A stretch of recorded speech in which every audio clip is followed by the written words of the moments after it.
ગુજરાતનો આવાજ।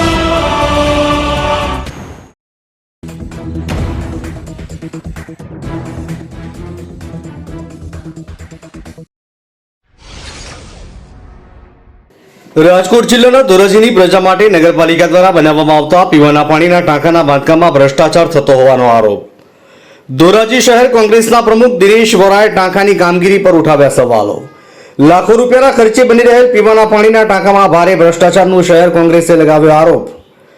ધોરાજી શહેરના લોકોને સમયસર પાણી મળી રહે એ હેતુથી બનાવવામાં આવી રહ્યો છે પાણીનો ટાંકો।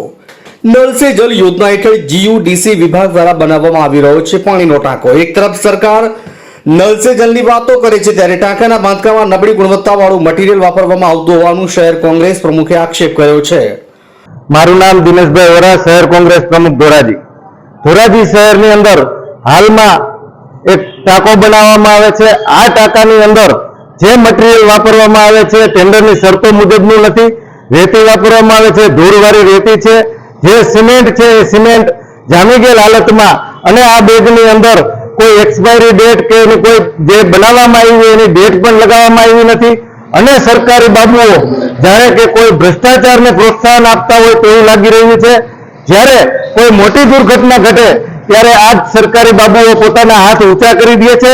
અને હાલમાં જોઈએ તો આ ટાંકાની અંદર જો આ મટીરીયલથી ટાંકો બનાવવામાં આવ્યો છે એ ટાંકો ગમે ત્યારે પડી શકે અને મોટી જાનહાનિ થાય અને કોઈ મોટી દુર્ઘટના થાય, અને એના કારણે અનેક લોકોને આનો ભોગ બનવું પડે અને ધોરાજીની પ્રજાને પાણીની જે સમસ્યા ઊભી થાય એ સમસ્યાનો પણ સામનો કરવો પડે એવી હાલત હાલમાં। કરોડો રૂપિયાના ખર્ચા ટાંકો બન્યો, અધિકારીઓ શું આ પેમેન્ટ સ્ટોપ કરી દેવું છે ભ્રષ્ટાચાર થતું હોવાને?